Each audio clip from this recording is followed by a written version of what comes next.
We're working. We're in the lab, and we're gonna make sure this happens as soon as possible.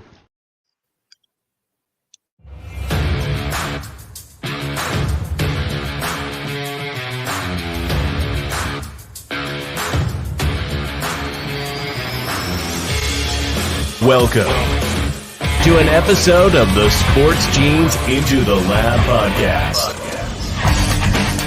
where sports analysts and experts dissect the latest news from the NBA and NFL, giving you a unique view on some of the hottest topics around your favorite teams. From the fresh field smells of the NFL to the hardwood courts of the NBA, and possibly your comfy couch for your fantasy football team.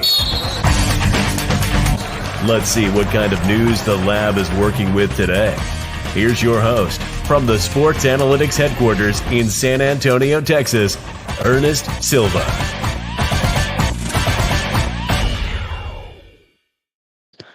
All right, we are back. 2024 is upon us, and I am excited here. Excited to go over some college football playoffs. I am your host, of course, of the Into the Lab podcast, powered by the Sport Gene, Ernest Silva. Season 5, episode 24. We're going to talk college football playoffs. We're going to talk some Russell Wilson, the controversial Dallas-Detroit game, and then go right into what you're here for, those NFL pick'ems. Way too early in the week, but we got you. Week 18. The parlay didn't hit. Boy, did it get close. It got really close. Philadelphia is the only one that killed us. There's two of us on the screen. I'm not going to waste any time here. My man Chris Connor's with us. What's up, Chris? Not much. Happy New Year to you and the family, and hopefully this year it's prosperity for everybody. Good tidings towards people, and hopefully my fantasy season actually ends with a championship win. Absolutely. Yeah. I that would be fantastic for you. Our hopes came up a little short this year. We're going to talk about that in a bit. But Happy New Year to you, man. Happy New Year. Excited to have you on again. And we're going to talk shop. I'm really excited to talk about today's topics. If you're following along, hitting that share button or hitting that like or putting any comments helps the algorithm completely. Get us share, get us out there, let people come on in and have some fun.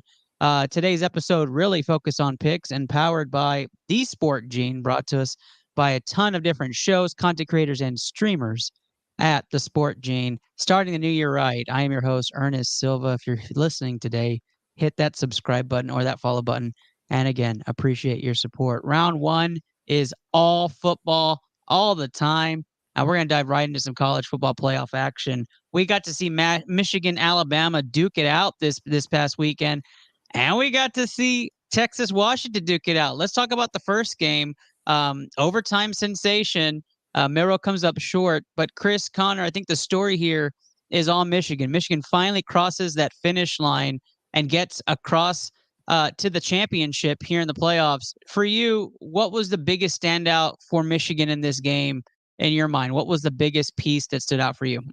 That they were able to out-physical Alabama, which I didn't think was possible. I mean, I was openly, saying, all right, Alabama has too much speed. Michigan hasn't beaten anybody outside of Ohio State. And look, credit to Michigan. They went out there. They won in the trenches. They were, Corum was able to run pretty well effectively. 19 rushes for 83 yards, 1 touchdown. J.J. McCarthy threw for 3 touchdowns. He actually played a pretty good game. And in the end, they were able to just push back on the line of Alabama when they needed to. And Milroe looked absolutely terrible. So, as I said, Harbaugh once again proves he knows what he's doing, and we're all just foolish to not trust him. I think the biggest piece was how well McCarthy played, especially against a very good Alabama defense, a pro-ready defense, and he looked sensational. We challenged even on this show how ready McCarthy would be. I know it's a college football playoffs, but against a proven defense, we hadn't seen it all year, right? He played against really good defenses. He's played against some ranked teams, but we challenged how good Michigan's schedule really was, and they came out and proved it. And I thought, to your credit, the physicality of Michigan absolutely outweighed the result. I think seeing them go up against quality talent and compete at the highest level is what we needed and what hardball teams in the past have failed to do. And now you have this Michigan team going in. The other game is of importance as well, Chris, and it was importance on this show because most people who follow the show are Texas-based, and we saw the Longhorns come up short against the Washington Huskies. Let's just be frank, right? The Longhorns probably had nothing to do with being in that ball game at the end of the game. They did not play a very good game. Too many turnovers, too many mistakes by the Longhorns. And yet, with 15 seconds left, they sit on the 12 with 4 plays, and they couldn't get it in the end zone. And to me, my highlight to this is that they lost the trenches at the end. The stamina was on Washington's side. I believe that Texas showed that they belonged in the college football playoffs. And there was some criticism and some thoughts as to whether Texas should be there. But I think they showcased why they were there. And before I give my biased take on what my standout pieces were for this game, for you in the Texas-Washington game, what stood out the most for you? That Washington is just a beast, and that Texas didn't have any answers for their passing game. I mean, look, credit to Michael Penix Jr. 29 for 38, 430 yards, 2 touchdowns, ran 3 times for 31 yards. This reminded me of back when Deshaun Watson was carving up Alabama, and people were like, "Holy crap, he's playing out of his mind." But that was Penix Jr. I mean, anytime he needed to make a deep throw, it was a beautiful ball. Polk, Odunze were just running wild. I feel bad for Texas because they're a good team. It's just they had no answers. I mean, that must be frustrating when you're watching a kid who, when he can roll out and make nice, deep throws down the field, have your receivers get behind your secondary, and you're just sitting there helpless, like, oh crap, we can't do anything. In the first half, there were just too many mistakes. Like, I know it was 21-21 at half, but for the Longhorns, it was too many mistakes. There were 6 penalties on them, a fumble already. They had a second fumble in the third quarter that really kind of ruined that drive and shifted the momentum to Washington. And then you had finally Quinn Ewers showing up in the second half, a shell of Quinn in the first half, just probably some bad jitters and really Texas should have ran the ball down their throats in the first half. For some reason, Sarkisian just did not stay with the run. And that was some coaching errors as well in that piece. But Texas, I enjoyed watching Texas fight back. I think Washington got cute in the fourth quarter, and that might have rubbed Texas the wrong way. The commentators kind of mentioned it, that, they're trying some trick stuff, some trick plays. I don't know if it was that bad, but I do know that Washington kind of opened the playbook up 13, and then all of a sudden Texas was back in the game, and it wasn't smiles on the Washington sideline. I like the fight. Xavier Worthy, obviously not healthy after hurting himself in the Oklahoma State game. He was barely featured. He wasn't even returning punts. And you saw the subtraction of Robinson in the first half. Obviously, Penix was just throwing all over the place. But when he came into the game, it kind of slowed him down. We had some extra coverage on the safety end for UT. Last 30-second take. Do you worry at all, Texas going to the SEC? Yes, because it's a whole different ballgame. You now have, Florida. You have Texas A&M. You have Alabama. You have Georgia. I think Texas has to realize this is not going to be a cakewalk like the Big 12 was, where they can look around and go, all right, slap a bunch of people around. We can lose a game, and we're still in the hunt for a conference championship. This could be, seasons where they have a good team, and they are still losing 2 or 3 games because the SEC is just a beast. I will do my final take on this topic before we switch over to the NFL. Texas will be back in the playoffs next year. You can book it here. We'll cue that Easy money! Yeah, and I'll give you a what? What? I mean, because you're going to have Georgia, reloading. Yeah. You're going to have bring on the Bulldogs. Alabama reloading. You're going to have Missouri. You're going to have Texas A&M with a new coach and some new all players. Of Texas comes back. All of Texas comes back except for Worthy and Sanders, as of right now. So I am okay with giving that. As of right now, famous last words. As of right now. Let's transition. NFL talk coming up. Stick with us. We're going to talk some NFL and then go right into our pickup.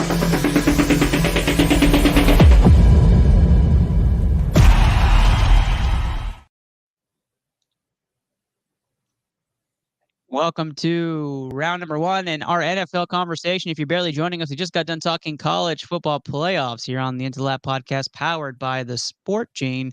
We are talking Dallas-Detroit now. Dallas-Detroit, lots of feelings on this game. I definitely expect us to get into the weeds of this one. But Chris Connor, you know where my takes are going to come from and where I'm going to say. So why don't we start off with you, your takes on this game and what transpired at the end? It was a great game back and forth, and it got marred because, once again, Brad Allen, who I wish I could have his job where I screw up majorly and keep getting, big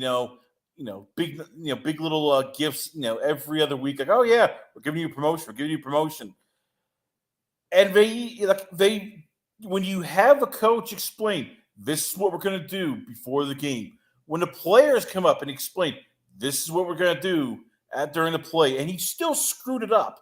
It's like, okay, we're not asking you to do rocket science. It's like, all right, 3 guys come up to you. One of them is already saying, I'm going to be the guy here. It's like, all right, Brad's going to be the guy. I get it. Detroit's trying to be a bit tricky, but this isn't like, as I said, doing your taxes, trying to figure out, my stocks, my dividends, my mortgage. It's like, okay, 1, 2, 3, I can count. If you have to take off your shoes, you can do that.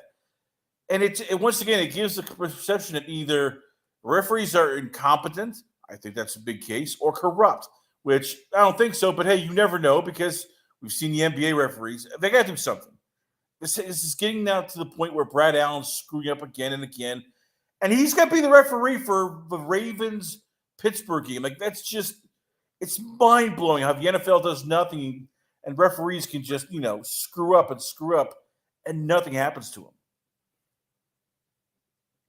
I completely agree. So I'm not going to say any of that is taken away from this game. I am going to say this.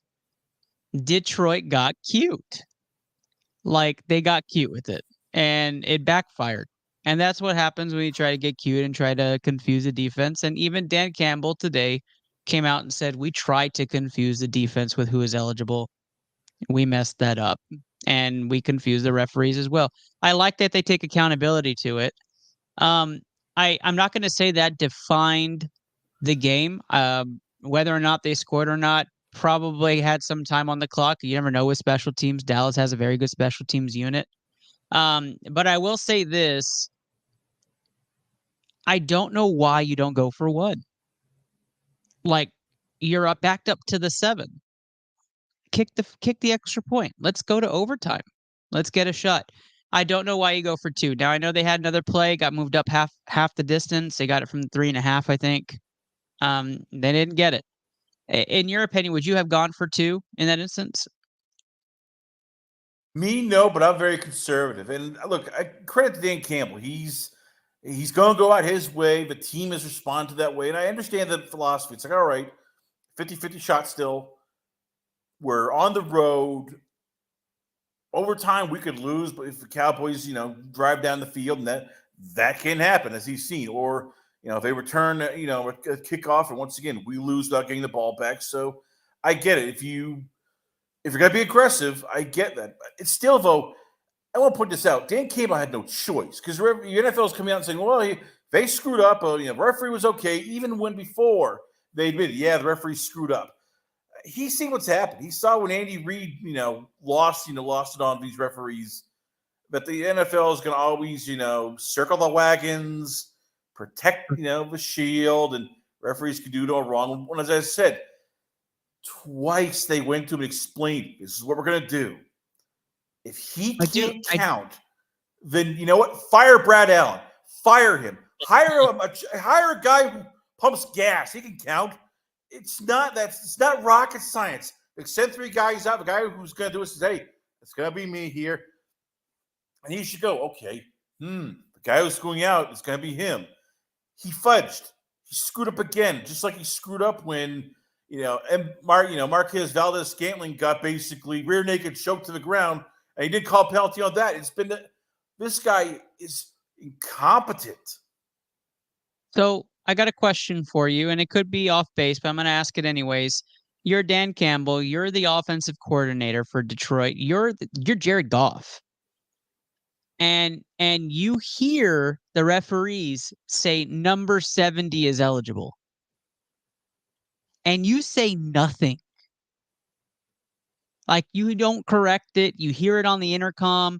They announce it to the defense. Obviously, you can hear it. Why not call timeout, or why not get clarification with the referees? Why proceed with the play? Because if you call timeout, you're basically explaining, oh, no, this is what we're actually going to do here. As I said, it's the referee who just effed up. Are you also are you in Jerry Jones and Roger Dale's pocket? Are you also going, oh, no, referees, they're always on point. He screwed up. This is like when your kid goes 2 + 3 + 4. No, you screwed up. It's 2 + Don't you 3 feel + like 5. it's the same as the referee in the Lamar Jackson situation where he got in the way and Lamar Jackson tripped over him, caused a safety? Isn't that the same thing? No, Right? because at least Just that referee, it's like, okay, the play's going too fast. So I get it. It's like, all right, you have these guys who are probably, 50s, 60s. They're not that very athletic. They're trying to catch up. That's like you and me, playing soccer with the Brazilian national team. It's like, yeah, we're screwed. Yeah, we're just gonna keep tripping and falling, and hopefully we won't crash into somebody. This is the different. This is implications 2 + 2 = 4. Can you get that right? Yes, I can. No, you can't. the implications of this game is massive. We're going to talk about why in just a moment. Before we talk about why, let's transition over to another headline that's entering your NFL fray with Russell Wilson.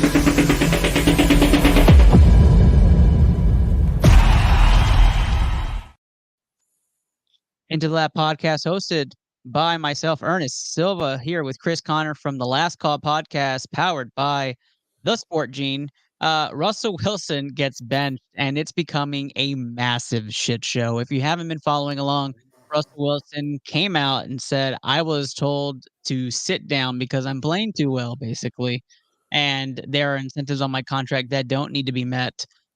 This has been far and few in between. Tons of criticism. NFLPA is now involved. Legal is now involved. It's becoming a massive shit show in Denver and a distraction nonetheless. Chris Connor, you brought this up to my attention. I'm just going to give my take on it before you kind of take over it. Russell Wilson is going to play somewhere else next year. He is going to get cut in March.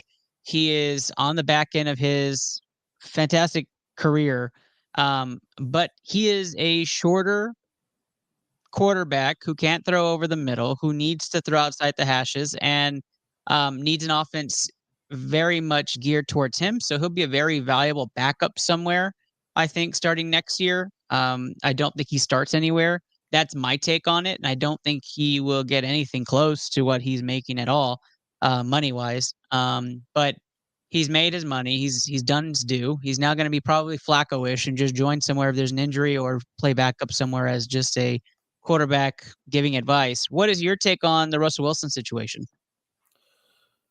So talking to people who follow the league, this started all the way back, during the early season, like before we even preseason, before they hire Sean Payton, because the word was, Russell Wilson had too much power, that he wanted the offense tailored to what he thought he was, which is a pocket passer quarterback. That's why Hackett basically tried to tailor everything to him, and he wasn't. And unfortunately, you need somebody who can tell Russell, no, this is not going to work. We got to do something different. So they, before Sean Payton, they actually went to D'Amico Ryans. They tried to interview Gerard Mayo, Frank Reich, guys who at least could go, look, we know what we're talking about. Had, as they say, skins on the wall, as Albert Breer of SI said. And that's why he got Peyton. And Peyton has seen the last couple of games. Like, it is ugly with Russell. He gets a lot of happy feet. He panics a lot. Like, go back to the Patriots game. People don't understand. Like, he got sacked 5 times.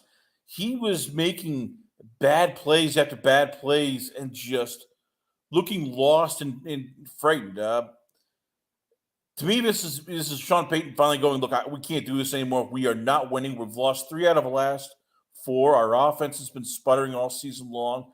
This is an offense that's been dummied down and tailored to you. I don't know where he goes from here. I don't think he's going to be in the league next year because you said he'd be a backup, but he's too famous. So if you bring him in with a young quarterback, how do you know he's not going to just take over and undermine the kid just because of his popularity? He also, he's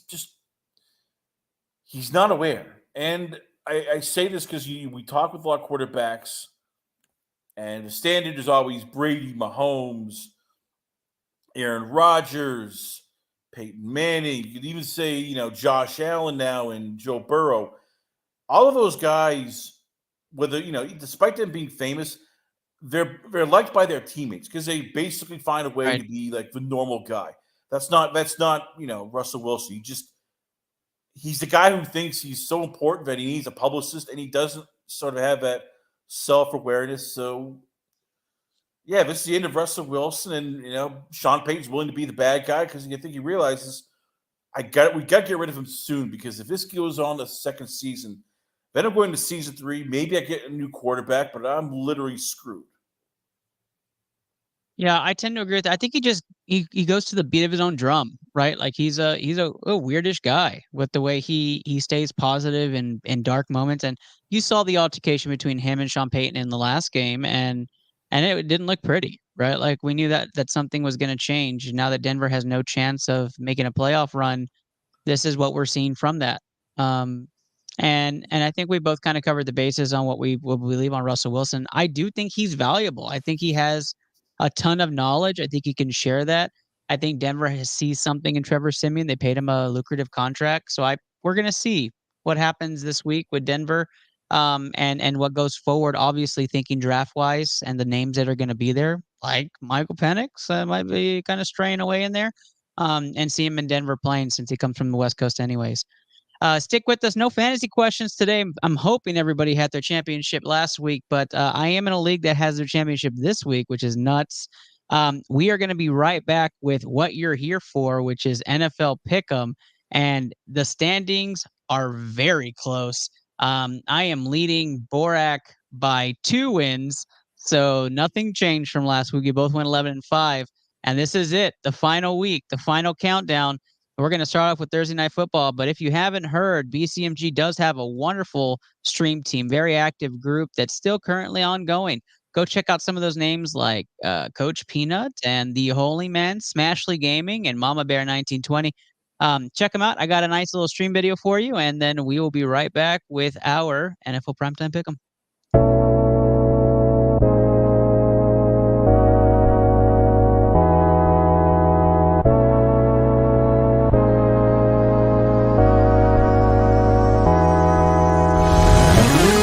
Jill going down the hill. Gonna go fetch Jack in his little pill. Jack feeling down, and that's pretty bad. Let's go. Oh! Yo! Clip that! Clip that headshot. Nice. No! A pistol. What the? Okay, that didn't count. Woo! Let's go, baby! Clutch it up. Yeah, I like it. What? No way. Did that precision just kill me? Let's go! Nice, Papa! Papa with the clutch kill at the end. Let's go. Oh, I missed. That was bad. Got him. Nice. Man, I'm going to go steal their shit. That is definitely green.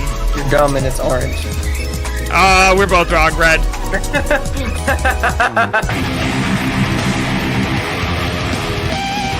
I could get that solo if I tried it a couple times, but we'll come back to it. I'm fucking dick right now. Holy shit. Like, I fucking suck right now. Yeah, I can tell.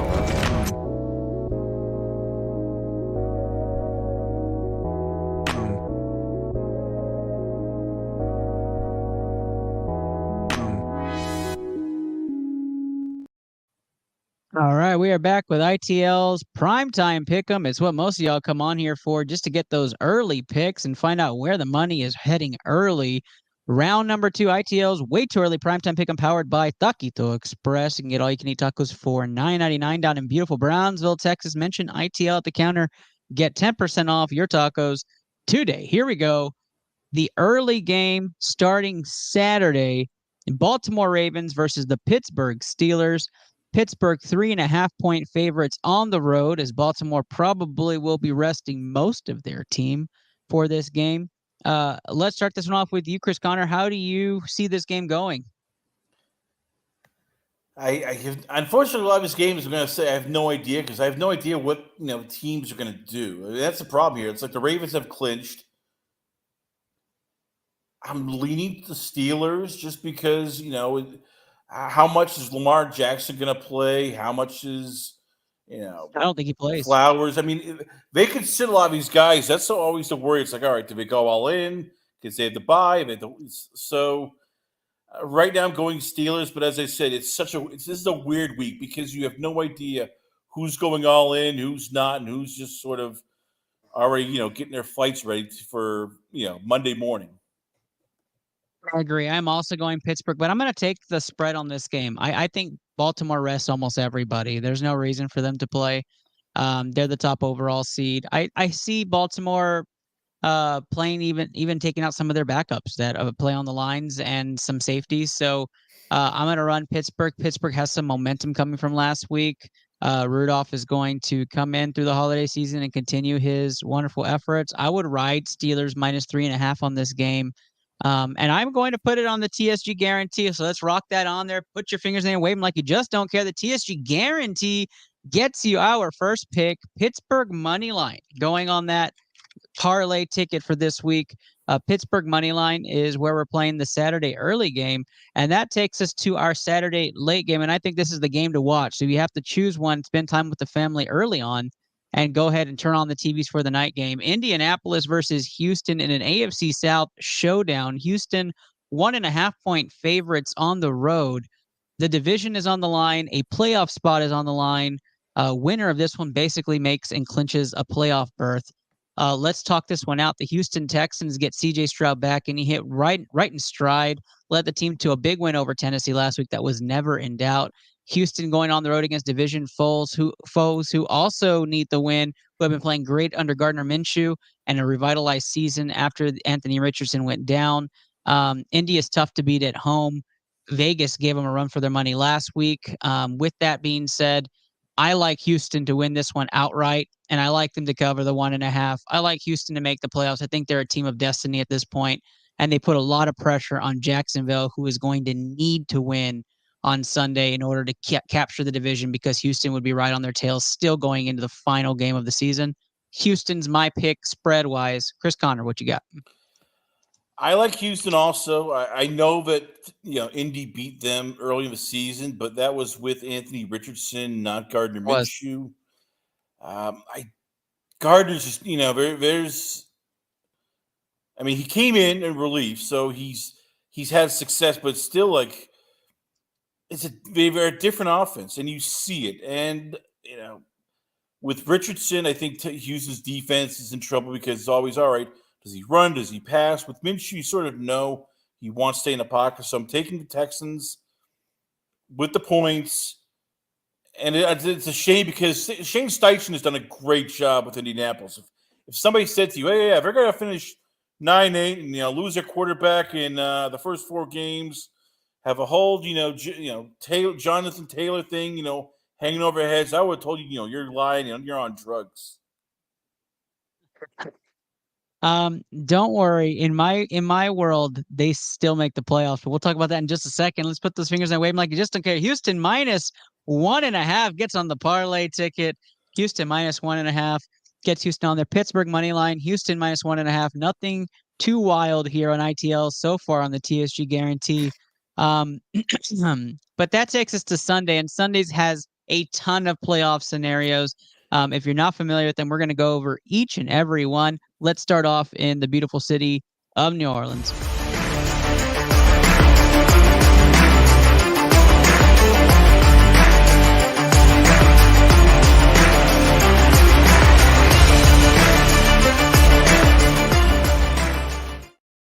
Our Sunday noon game to follow and our primetime pick'em is New Orleans -3.5 versus the Atlanta Falcons in huge playoff implications. Atlanta hanging on to a 10% probability to make the playoffs and need the win. They need the win and some help in this game. Now, if you were watching last week, you'll know the major controversy with Atlanta was that Chris Borak, our very own, had not picked an Atlanta game correct for 17 weeks. That's right. Even on the bye week, he picked them to tie, and they didn't do that because they didn't play. So he was 0-17. What? What?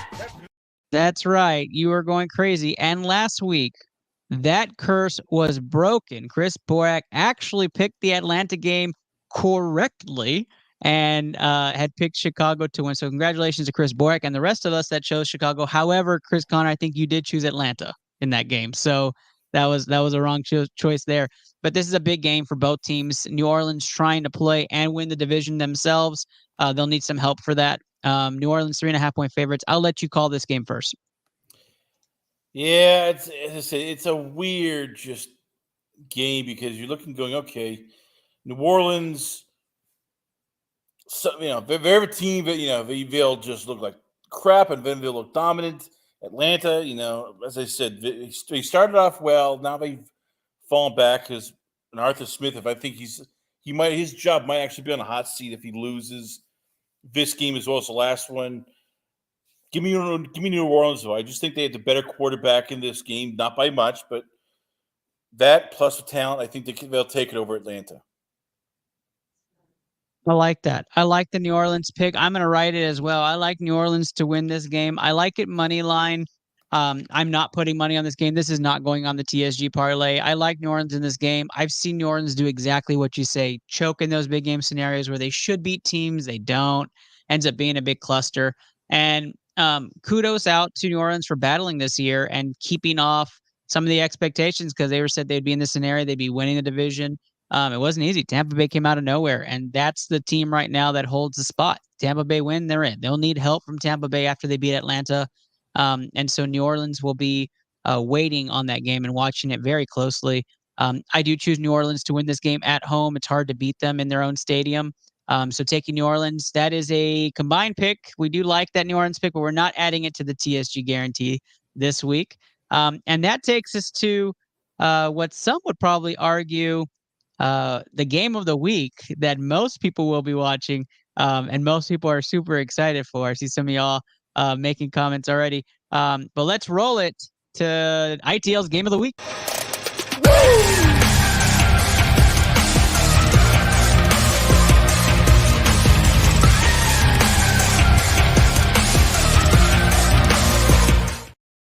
It's a road game, but we're going to feature Dallas because they actually have a chance to solidify the 2 seat this week, going to Washington and playing against the inner turmoil Commanders. Dallas, with their controversial win that we covered in round number 1, have the 2 seed currently after the Philadelphia upset by Arizona last week, and they control their own destiny. Dallas looking for home field advantage against everybody except for those named San Francisco, and they're going to go to Washington, division rivals, to claim it. You'd be surprised to know that Dallas actually has a pretty porous record against Washington since Dak Prescott has been quarterback and since McCarthy has been hired. They don't play well on the road against Washington. I don't think that matters in this game. -13 for a team that plays terrible on the road, even in situations where they lost to a Cardinals without Kyler Murray, is crazy, is bonkers. They must think that Washington is going to do lay an absolute egg for draft purposes and that Dallas is going to romp them. Division rival, they're looking to play spoiler. I think this game is going to be closer than most people think. I'm just going Dallas money line for this game. I'm not carrying that spread. I'm not even saying to buy points. Not that I don't have faith that they won't whomp them by 35, but I do think that if I'm playing safe and smart betting for this week, if you're betting week 18, then you go Dallas money line for this game because Dallas is absolutely going to keep that number 2 seed this week. There's no chance in hell the Commanders beat Dallas. You can come back and comment on this video anytime you want after that game. Chris Connor. I'm taking Cowboys with money line. Look, with the 13 points, it's a bad Washington team. I mean, I get it. The last game they played hard, sort of, but it's like, all right, it was that them, or was that San Francisco sort of going, playing it like loosey goosey the first half and going, all right, we're going to take it seriously here. They've been blown out for a lot of their games now. It's like, okay, Miami, they got blown out. The Dallas game, they got blown out. Rams game wasn't as close as it was.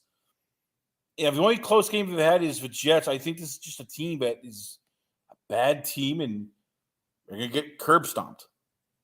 Yeah. Yeah, I mean, I wouldn't be surprised, but Dallas on the road just hasn't been great, right? They've been okay. So I'm gonna take Dallas to win this game. I don't doubt that. I just don't think it's gonna be a blowout. And who knows? Maybe there's a backdoor cover I don't even know about. Howell plays for his career at this point, right? And gets picked up by somebody else next year. I do think he's gone though, after all the spurning and the benching and the rumors coming out for Russell Wilson and for a draft player. I just don't know if he wants to be there. So Dallas to win this one for me. And that takes to Sunday Night Football, which is what everybody probably should be watching because there are so many implications on Sunday Night Football. Before we go to that, though, breaking news out of Dallas, Lyle Collins, the former swing offensive lineman that was playing for Dallas a couple years ago that was in Cincinnati with Joe Burrow, has signed to Dallas again. He's back for the playoff run. He's on the practice squad for now. Any injuries come to any of the offensive line, they will be covered with Collins, who's familiar with the offense. Let's move on to Miami. Woo!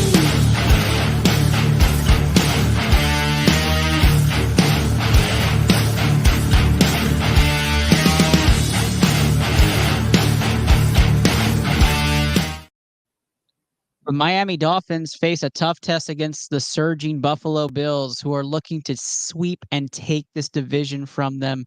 Chris Connor, this is going to be a dogfight. There is a chance the loser of this game does not even make the playoffs. Like, that's how crazy this game is. You could win the division and not make the playoffs. What is your take for Miami Buffalo? Who are you going with? Call me crazy, but I'm going Buffalo. They turned it around. In the last couple of games, it's when they play, talent that's as good as them or better, they seem to rise to the occasion. Look at the Chiefs win. Look at the Dallas win. They get in trouble when it's like a bad team, and all of a sudden they regress to like, okay, what are you doing here? What's going on? Now, I just want to correct you slightly. Miami's in no matter what. They are in like Flynn. Worst case scenario, they become the 6th seed. Best case scenario, they're 2 seed. It's Buffalo. That's why I pick Buffalo, because they understand, like, if we do not win, we might not make the playoffs. So that's why I'm taking Buffalo. To me, they're almost like this team of destiny where it's like, oh crap. Just when you rule them out, drawing you back into the Super Bowl. Yeah, that would be pretty nuts if Buffalo were to lose this game and not make it. I'm going to take desperation as well. I like Buffalo in this game. My initial thoughts are that Miami probably starts strong and then teeters towards the end. And if Tua and the rest of the team struggle early, Buffalo will run away with this game. I like Buffalo -3. I'm going to take Buffalo to win and cover on this game. This is one of those games you keep off your parlay ticket. We're not including it on ours. You're going to watch this game, enjoy football. This is playoff football right here starting. This is the big one right here. This is like the opening ceremonies for AFC playoff football. And I think Buffalo wins and survives going into the playoffs, just similar to what you stated. I'm putting it in the universe, but I'm feeling a Stephon Diggs game. I think Alan Diggs kind of showcases a bit, gets everybody a little scared and hyped up that they're back. And we're all talking about Buffalo starting off this week with full tangent that Buffalo's back, and it's going to be a playoff to remember. So right now on the TSG guarantee, we have Pittsburgh money line and Houston -1.5. We had one hit this year. We're looking for our second one, and we are going to go right to it after this short interlude as we go into Fire Round Pick'em. That's right.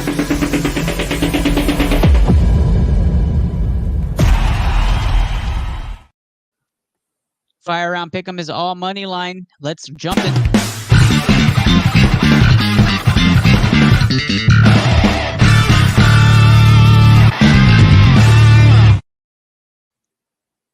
ITL's Fire Round picks are brought to you and powered by Triple Double Basketball Academy. If you haven't heard of Triple Double Basketball Academy, check them out down in the beautiful Rio Grande Valley, Texas, Harlingen, Texas in particular. Triple Double Basketball competes all around the state of Texas, and make sure your little ones get all the basketball skills that they need to be competitive at any level.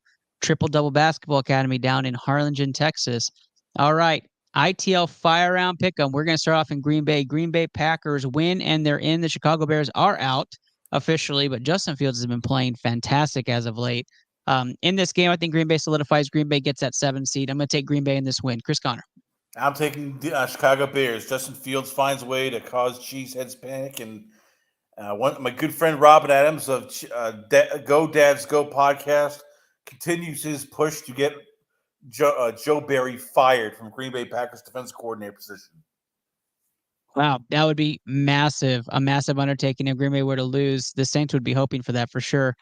Cincinnati and Cleveland, really nothing much to play for. Cleveland has clinched their spot. Cincinnati will probably be playing for pennies, but a home field game nonetheless. I'm going Cincinnati to win this one out and have themselves a game. What about you? It's funny. It's two teams that are sort of out of it, and you're going, okay, well, what's going to happen here? All right, give me Cincinnati. They're still playing tough, and I think the Browns are going to sit a lot of players because they already know they had that seed locked up. Right. Yeah, I completely agree. You may even see Cleveland just rest a whole bunch of people at this point. Our next game is Carolina versus Tampa Bay. Carolina still searching for some rhythm as they go to the end of the season. Tampa Bay needs the win, and they're in 5.5-point favorites. I'm taking Tampa Bay on the road to solidify that 4 seed, host the Philadelphia Eagles in the first round of the playoffs in the wild card round. Tampa Bay is my choice here. What about you, Chris Connor? Tampa Bay. The only question is, will David Tepper throw any more drinks than anybody else?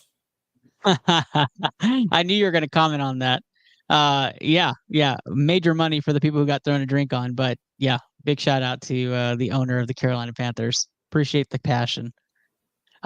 Tennessee versus Jacksonville is the AFC South other divisional game in which Jacksonville absolutely needs the win to finish off and make the division theirs.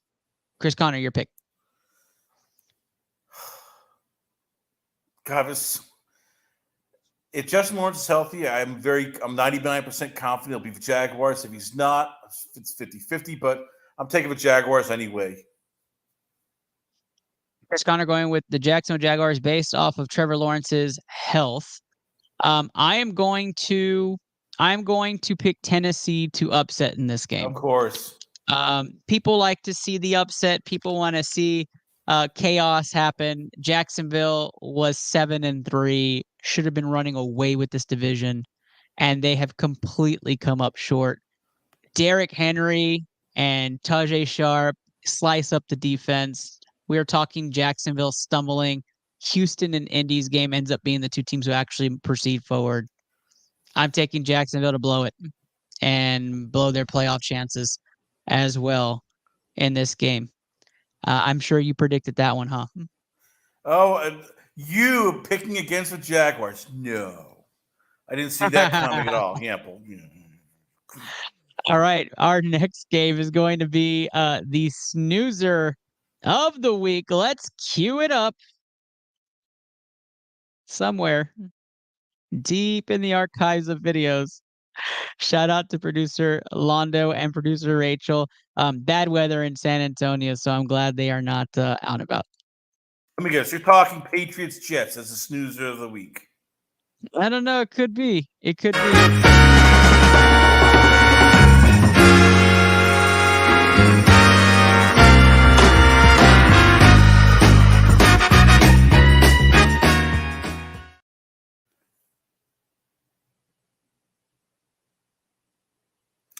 All right, so unfortunately, Ernest is muted, so I'm going to take this over. Yes, it's Jets versus Patriots.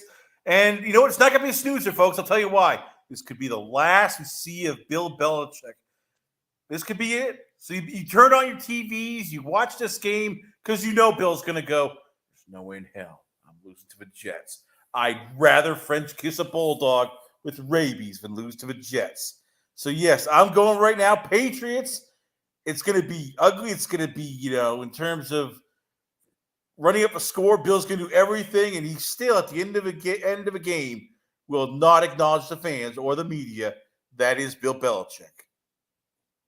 Can you hear me now? I can hear you now, yes.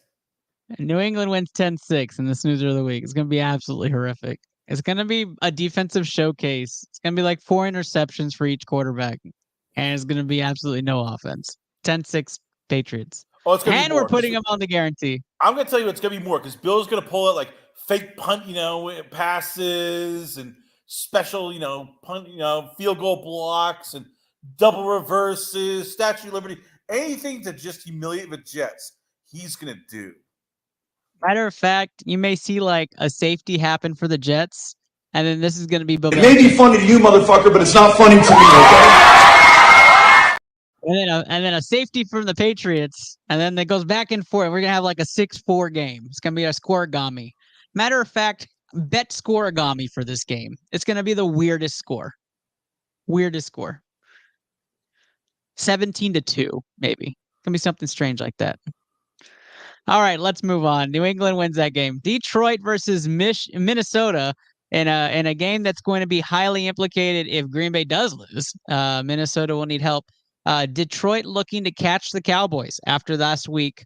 I'll start this one. I think Detroit wins this game, especially if they're still chasing and they have a chance to get that 2 seed.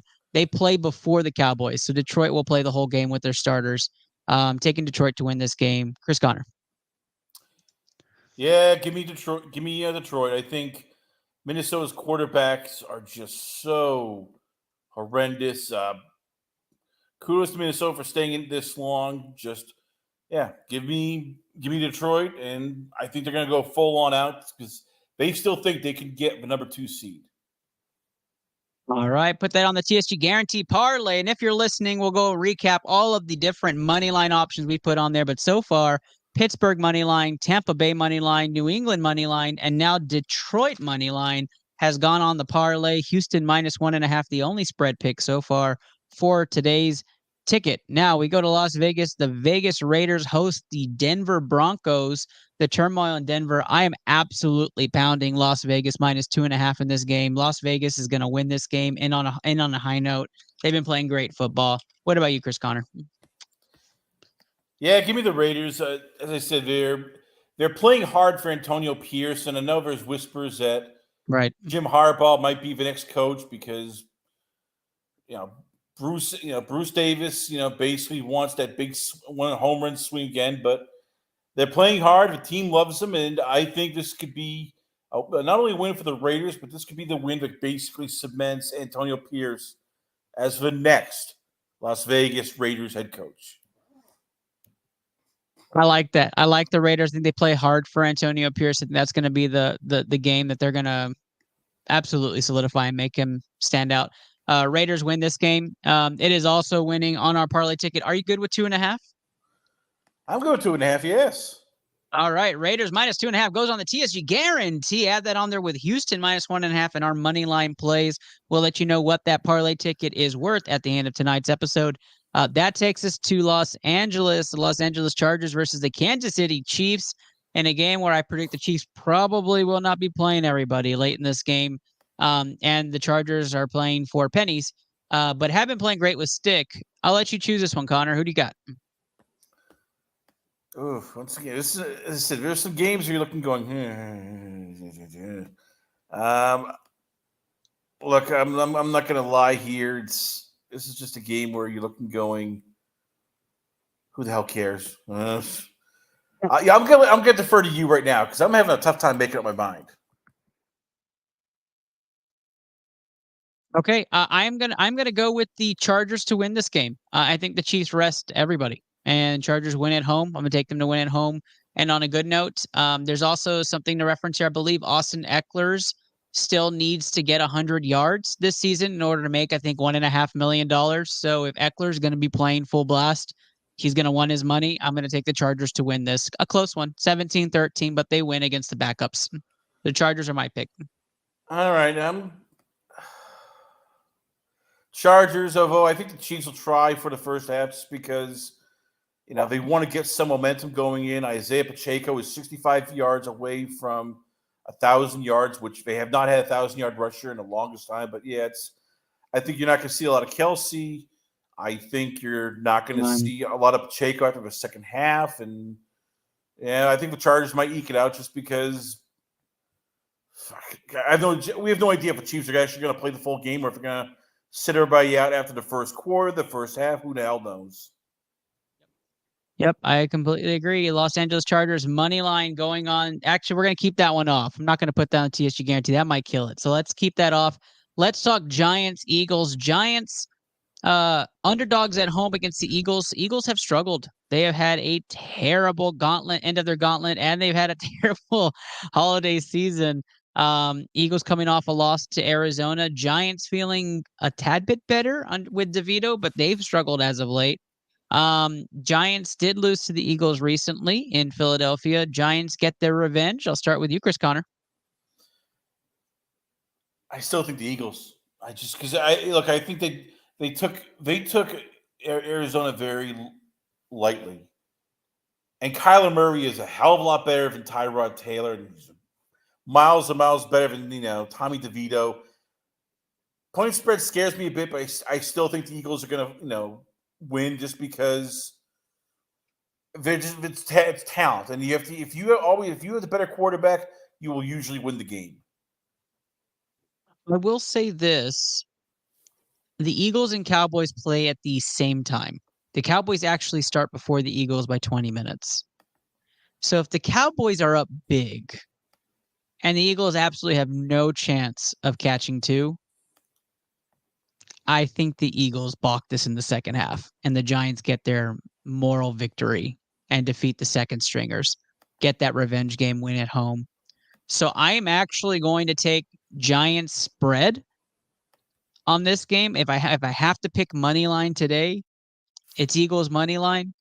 So I'm going to take that. I'm going to take Philly money. I'm going to put my money where my mouth is. I'm going to put Philly money line on this. But if you're going to bet this, which we're not, but if you are going to, I would heavily invest in buying some points, taking the Giants spread on this game, because there is a world, and it's probably a 60% chance, the Eagles play no starters starting from the second quarter onward if Dallas has a big lead. Like, that is absolutely 100% true. If Dallas is carrying a 17-0 lead against Washington, Philly's sitting everybody. Like, they are not going to risk injury for nothing. And Giants will play their ass off and win the game. So I'm gonna let you guys know there's gonna be a backdoor cover no matter what, but I'm gonna take Giants spread in this game, which would be plus 5.5 right now, probably lean plus 6.5 towards game time. And then you'll see that really drop when Jalen Hurts doesn't return on the field in the second quarter. But yep, taking Philly money line. I'm gonna write that out with you there. Any last thoughts on that one, Chris Connor? No, as I said, it's last week was an aberration. It was Kyler Murray also showing how good he is. It's going to be different this time around, just because Philly still doesn't, is going to try as hard as they can, and I think they don't want to go on like a 2-game losing streak and just feel like, oh crap, the sky is falling. So yeah, as I said, Eagles, and for the Giants, it's hey, we can actually improve our draft stock. Completely agree. Going to the next game, let's talk San Francisco. San Francisco versus the Rams. No Christian McCaffrey this week. Injured, going to play it safe, get some rest on his ankle. I don't know if we're going to see much of the San Francisco starters, maybe a couple of drives just to stay fresh because they will have the bye with the 1 seed overall in the NFC.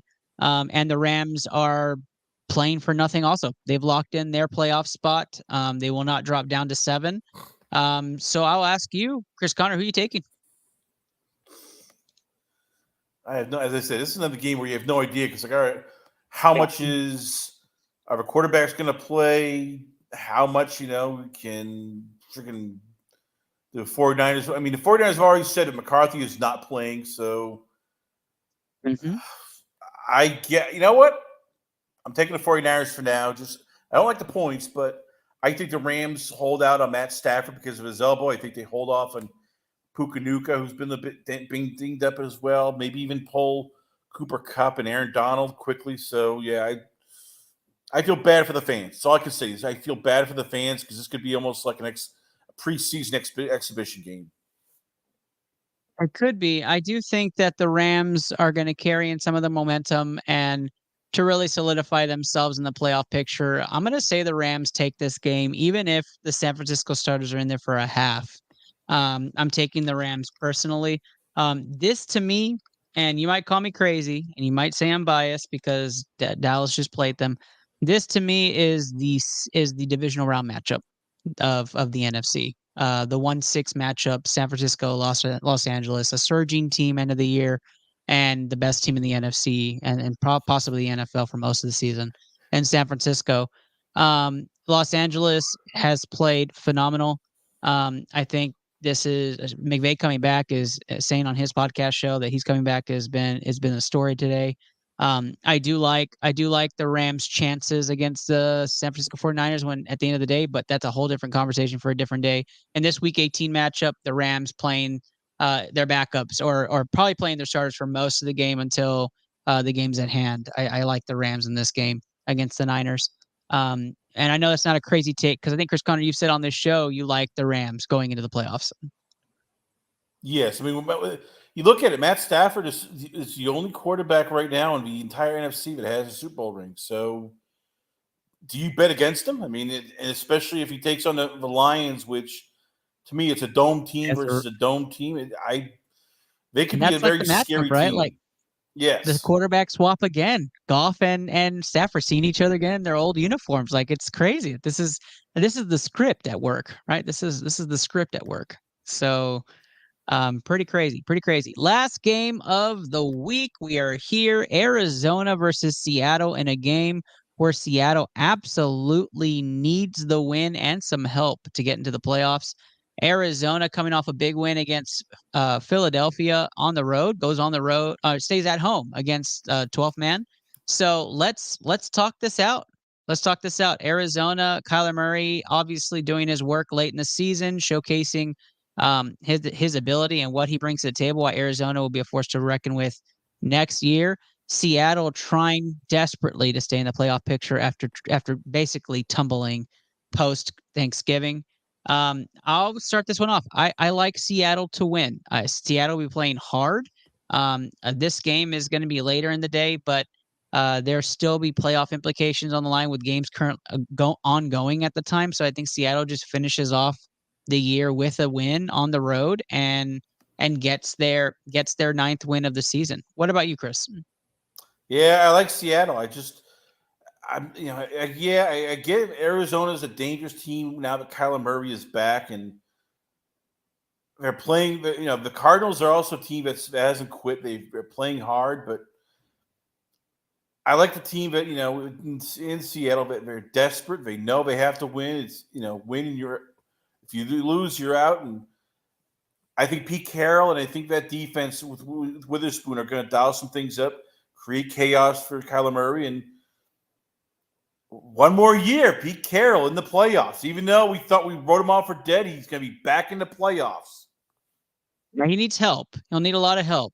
But Green Bay would have to lose, like you said, to Chicago, and New Orleans would I'd have to check. Would New Orleans have to lose also in order for them to have a chance to the 8 seed or for the 7 seed?